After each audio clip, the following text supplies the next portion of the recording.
municipales 2020. Bonjour. Aujourd'hui, je suis avec Christophe Vigneault. Bonjour. Alors, vous partez pour la mairie de Sorts-au-Segor avec Agir ensemble. Alors, un slogan qui est très clair. Ouais, c'est ça. Définissez-nous-le, Ouais. expliquez-nous-le. En fait, on a constitué cette équipe parce qu'on avait envie de faire une alternative. Et donc, agir ensemble, c'était de faire un travail participatif avec tout le monde.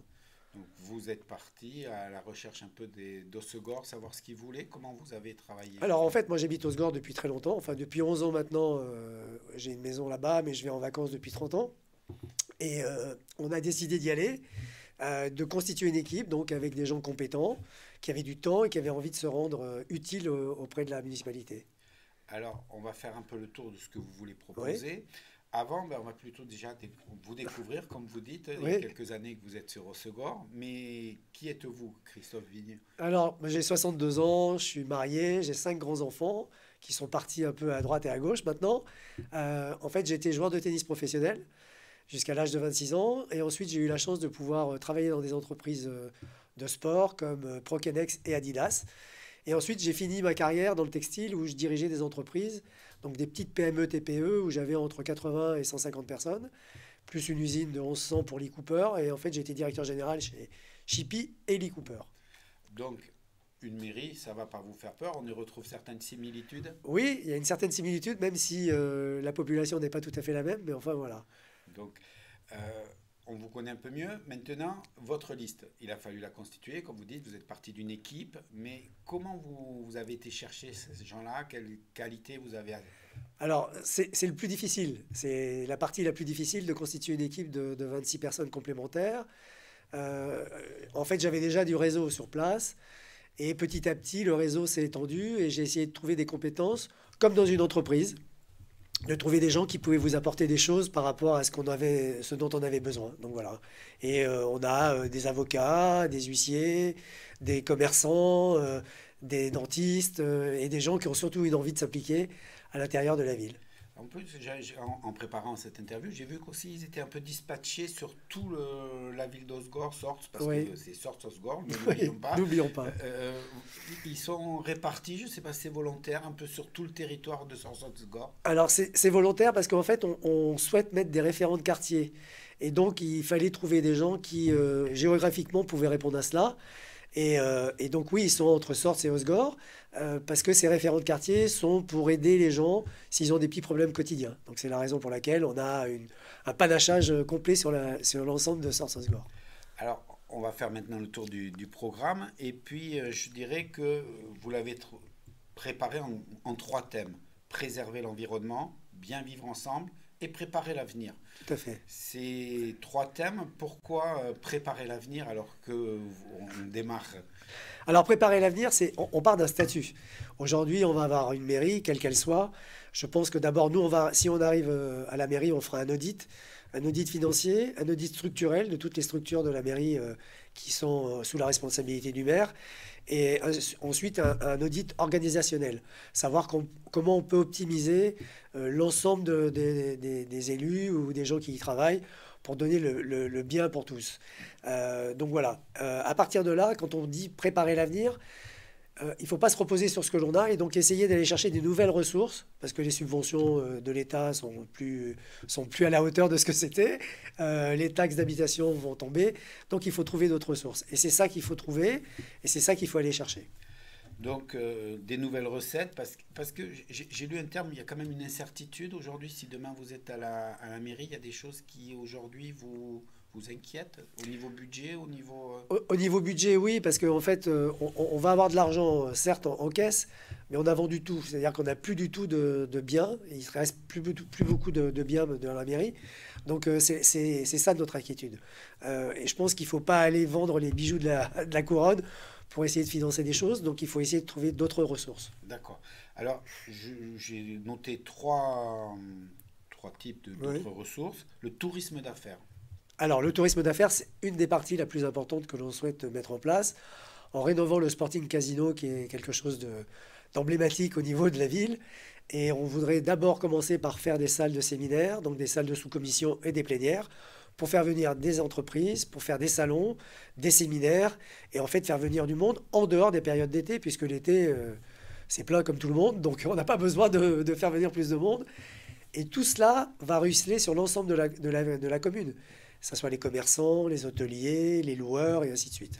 Oui, donc votre priorité, les nouvelles ressources pour vous, bah, c'est justement ces mois creux, comme on dit. Absolument. Hein, faut les alimenter. Voilà. Alors, le tourisme d'affaires, mais aussi, je vois, beaucoup d'événements. Vous voulez créer de l'événement. Alors là, c'est pareil. En dehors des périodes, pleines de l'été, juillet, août, on souhaite créer des événements sportifs, culturels, pour que les gens puissent venir et rester. Donc pas 1 ou 2 journées, mais rester peut-être une semaine. Et on souhaite créer des événements sportifs, des événements culturels. Par exemple, un tournoi de paddle, par exemple, un tournoi de tennis. Bon, ça, c'est quelque chose qui me tient à cœur. Donc voilà. Mais enfin, en tout cas, c'est d'essayer d'arriver à avoir une cohésion par rapport à ce que l'on peut proposer pour que les gens puissent rester et faire vivre l'ensemble de la ville en dehors des périodes d'été. Voilà, à chaque fois qu'on va discuter de tout ce type de choses, c'est vraiment C'est- toujours en dehors. Oui, oui, l'été, la ville, toutes les villes, en tout cas, nous, on a la chance d'être au bord de la mer, mais toutes les villes côtières n'ont pas besoin d'aller chercher du monde. L'été, c'est plein. Alors, un autre événement, ou disons une autre axe que vous voulez faire, c'est aussi de l'emploi et des nouveaux acteurs économiques, parce qu'il y a la structure avec P2B. Oui, alors avec Max et P2BR, on a une vraie structure, c'est-à-dire qu'on a l'endroit et la place pour pouvoir recevoir du monde. Et ce qu'on souhaite, c'est faire venir des startups. Ce qu'on souhaite, c'est faire venir des nouveaux acteurs. On va créer d'ailleurs un Fab Lab 3D en imprimante 3D pour essayer de faire venir des jeunes. Et on veut travailler avec Max pour essayer de trouver autre chose que ce qui est proposé aujourd'hui. La glisse est une chose, mais je pense qu'on peut ouvrir à d'autres types d'entreprises. D'ailleurs, on souhaite aussi mettre une identité spécifique pour tous nos petits artisans afin qu'ils puissent travailler ensemble. Donc voilà, c'est assez nouveau, mais en tout cas, on a l'espace et les moyens de le faire. Et je dirais que là aussi, vous allez mettre ce que vous appelez la mairie de proximité, justement, que ça soit économique, associative, à tous les niveaux, vous voulez mettre une mairie de proximité, c'est-à-dire. Alors en fait, aujourd'hui, la mairie actuelle n'a pas su avoir le lien avec ses habitants. Je pense que la mairie, elle est là au service des gens. Et donc, les élus, comme ceux qui y travaillent à l'intérieur, doivent être au service de la population. Et la mairie de proximité, ça va passer par plein de petites choses, mais ça va être d'ouvrir la mairie le samedi pour avoir un rendez-vous avec le maire et ses adjoints, sans rendez-vous. Ça va être de faire un conseil municipal en direct. Ça va être d'avoir un lien direct avec les gens par SMS ou par mail pour les informer de différentes choses qui peuvent se passer sur la commune. On veut créer une newsletter. Enfin, en tout cas, c'est d'essayer de donner du lien, de donner de la relation entre la population et les gens de la mairie. Et ça, c'est important. Un peu expliquer tout ce que vous voulez faire, du style, si vous attaquez l'urbanisme, l'environnement, il faut que les Absolument. gens Et comprennent. d'ailleurs, tous les 2 ans, on s'engage à faire une réunion avec l'ensemble de la population pour faire le bilan de ce qui s'est passé et de voir ce qui va se passer les deux autres années prochaines en termes d'innovation, de budget et de faire du participatif à ce moment-là. Parce que ce qui est important, c'est que les gens qui sont à Saint-Orthos-Gore soient complètement impliqués dans la vie de tous les jours. Alors, on va attaquer l'autre programme, préserver l'environnement. Ça, c'est un gros morceau pour vous, c'est vraiment quelque Oui. chose de primordial. Bah, c'est primordial parce qu'on a un sujet qui est important, c'est le lac. On a eu soi-disant un désensablement qui a été fait. Certes, aujourd'hui, il n'est pas à la hauteur de ce que l'on souhaite. Donc, le premier dossier en arrivant, c'est de revoir comment on peut faire vivre le lac, parce que si le lac meurt, toute la région meurt. Et ce qu'il faut juste savoir, c'est que le lac appartient à Osgore, pas à Sorts, donc à Osgore, puisque c'est la ville d'en bas, et à Cap-Breton. Et donc, il faut travailler en collaboration avec nos voisins pour qu'on puisse trouver la vraie solution pour le désensabler de façon pérenne. Si le lac meurt, on perd toute la beauté de ce qui fait Sorts-Osgore. Donc, le lac, les Barthes. Là, j'ai pas... Alors les Barthes, en fait, les Barthes, c'est un endroit sur lequel on ne peut pas construire. Donc il faut réaménager l'ensemble des Barthes en faisant des jardins partagés et en faisant toute une voie fleurie pour donner un peu de verdure à cette ville. C'est ce qui manque énormément. Donc voilà. Oui, c'est ce que j'ai vu. Après, on parlera de l'éclairage, de toutes ces choses-là. Oui, Mais oui, oui. on va parler des plages avant d'attaquer ça, parce que Ouais. les plages, là aussi, c'est tout le côté urbanisme qui Alors oui, pose problème pour alors vous. les plages, il y a 2 choses. D'abord, le trait de côte est un point très important puisque c'est en train de s'éroder. Donc il faut travailler là-dessus et savoir comment on peut faire parce que la nature est beaucoup plus forte, donc il faut essayer d'empêcher que la nature nous grignote. Donc il va falloir travailler avec la Max et avec les voisins, Seignos et Cap-Breton.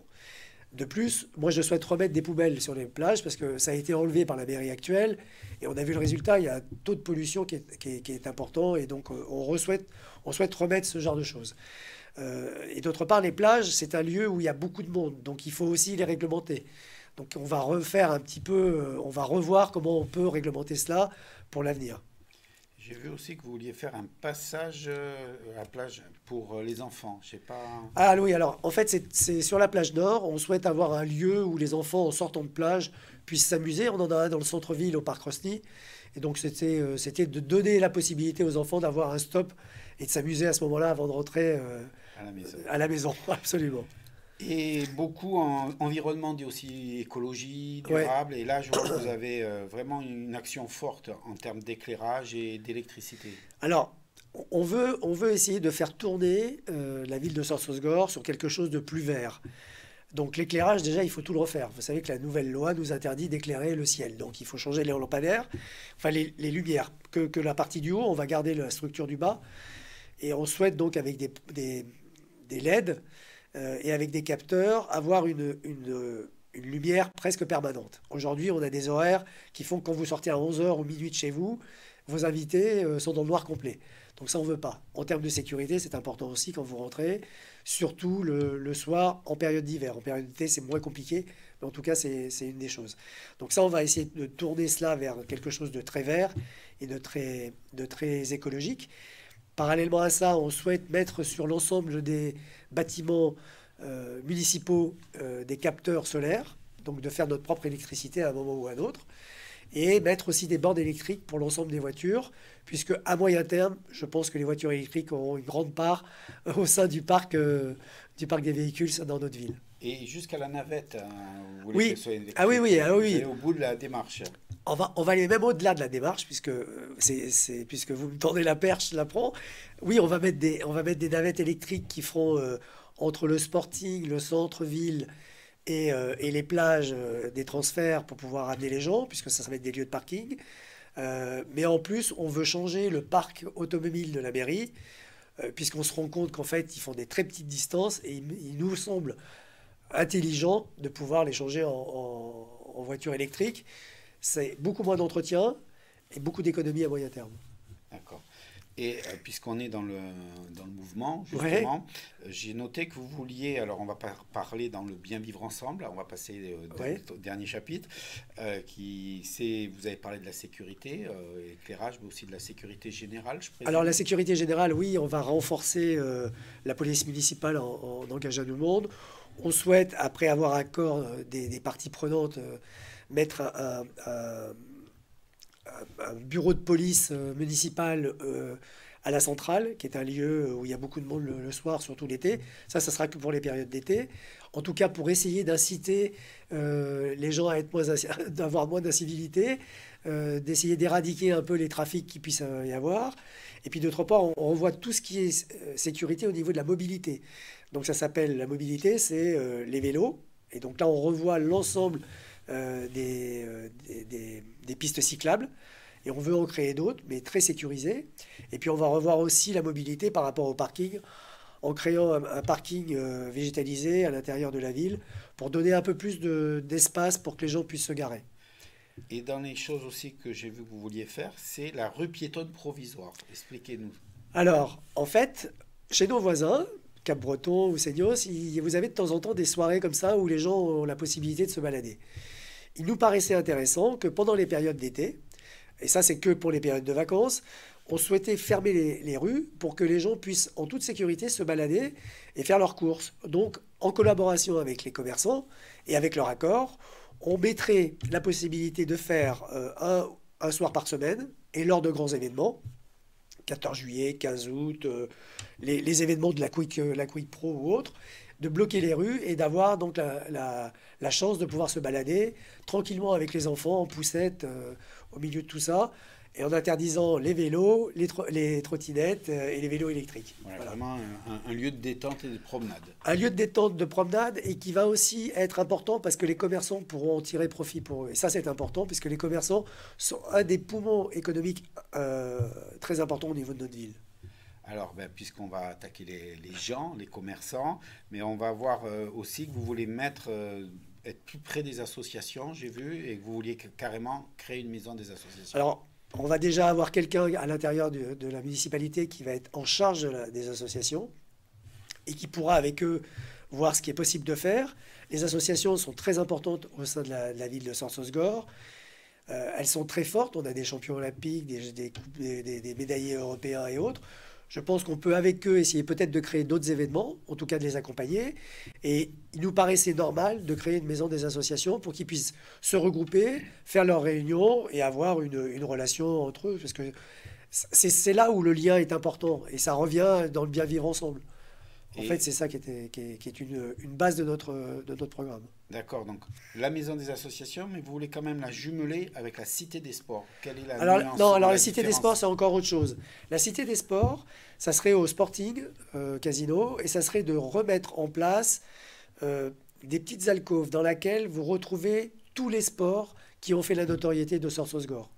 Donc ça va passer de la cesta punta, de la pala, du tennis, du golf, du surf, enfin toute l'histoire. Voilà, Une sorte de musée. c'est une sorte de musée. J'aime pas le mot musée parce que ça fait un peu vieillot, mais en tout cas c'est quelque chose qui va vivre aussi, puisque si ça devait voir le jour, on mettrait aussi des espaces, pas commerciaux, mais des espaces dans lesquels les acteurs économiques seraient présents pour expliquer comment on fait une planche, comment un club de golf est fabriqué, une balle et ainsi de suite. Voilà. Ça serait de D'accord. l'échange. Ça, Et c'est- ça servirait aussi pour les enfants, parce que ça c'est important. Oui, et je vois City Sport. Ça, c'est encore une autre Ah, partie. City Sport, c'est en fait, vous savez, c'est un espace fermé dans lequel vous avez plusieurs activités qui sont le foot, le basket, le hand. Et on souhaite que les enfants, à la sortie des écoles, plutôt que d'aller traîner le long du lac ou le long de la berge, puissent aller faire du sport. Donc, c'est leur donner un moyen de garder cette vivacité à la sortie de l'école. Voilà. D'accord. On est quand même une ville très sportive, donc Donc, on va en profiter, on va parler des gens, donc des jeunes, justement, et là, vous voulez lancer le CMJ. oui, alors ce qu'on souhaite surtout avec eux, les jeunes, c'est on souhaite les faire participer à plein de choses. Donc la maison des jeunes, elle existe déjà, mais on pourrait la conforter. On a 2 écoles avec des gens qui sont formidables et qui proposent plein de choses, donc il faut les accompagner. Ensuite, les jeunes, il va y avoir un conseil municipal des jeunes qui va être constitué, parce que je trouve que la jeunesse n'a pas de limite. Ils peuvent vous dire des choses qui sont sans filtre. Et je trouve que c'est important quand vous êtes à la mairie et que vous êtes maire d'une ville comme la nôtre, d'avoir des conseils d'enfants, parce que c'est eux l'avenir et donc il faut travailler avec eux. Et parallèlement à ça, on veut les intégrer donc tout ce qui est au niveau commémoratif, donc d'avoir ce côté intergénérationnel. Et puis comme on veut rénover la ferme de Bielle, qui va être un lieu culturel important, ça sera aussi un moyen pour eux de voir l'histoire de Sarsosgor. On fera des jardins partagés et ils auront aussi un lien avec l'EHPAD, puisque les gens de l'EHPAD viendraient à ce moment-là pour faire des concours avec eux, des cours de cuisine et discuter. Voilà. D'accord, ben on rebondit sur l'EHPAD. Là aussi, Ben vous voilà. voulez travailler au niveau de l'EHPAD, l'améliorer. Oui, alors l'EHPAD aujourd'hui marche bien, mais vous savez, c'est un sujet qui est toujours très brûlant. Et donc aujourd'hui, oui, on veut l'améliorer. On voudrait mettre un fauteuil pour les, toutes comment ça s'appelle, les paramédicaux, enfin tout D'accord. ça. Donc à cette partie-là, on voudrait leur donner la possibilité d'être présents, donc dentiste, pédicure et autres.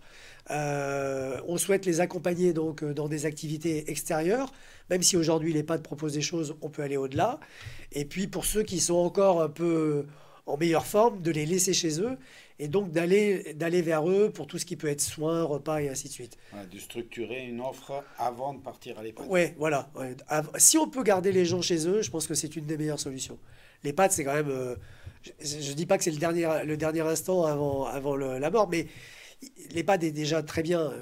Il y a des choses qui se passent super bien. Si on peut rester chez soi, c'est encore mieux. D'accord. Alors, tous ces projets, là, on a fait un grand tour de tout ce que vous voulez proposer. Obligatoirement, à un moment donné, on en a très peu parlé, mais la communauté de communes. Donc, quel Ouais. va être votre rapport avec la communauté de communes? Comment vous regardez ça? Et un peu en quelques mots, expliquer aux gens, parce comment ça s'imbrique ensemble? Alors, au sein de la communauté de communes, on a 3 places, ce qui n'est pas énorme par rapport à ça. Ce qu'il faut juste savoir, c'est que Cap-Breton, Sorsosgor et Seignos représentent 25% de la population de l'ensemble du territoire de Max. On est 23 acteurs à l'intérieur de Max. Je pense que de toutes les manières, il est incontournable et on doit travailler avec. Ce qu'il faut, c'est, là encore, peut-être remettre du lien au niveau des élus, au niveau des gens qui la dirigent, pour faire comprendre là où les priorités doivent se faire. Donc ça sera très important. Et le dialogue avec Max sera primordial pour le futur de notre ville. Ça, c'est sûr. Alors on arrive à la fin de cet entretien. Je vais vous poser la même question que je pose à tout le monde. Ouais. Vous la connaissez déjà, puisqu'il y a eu du monde. Le 15 mars, Hossegor va se déplacer pour voter. Il y a 3 listes. Pourquoi voter pour votre liste plutôt que pour une autre liste?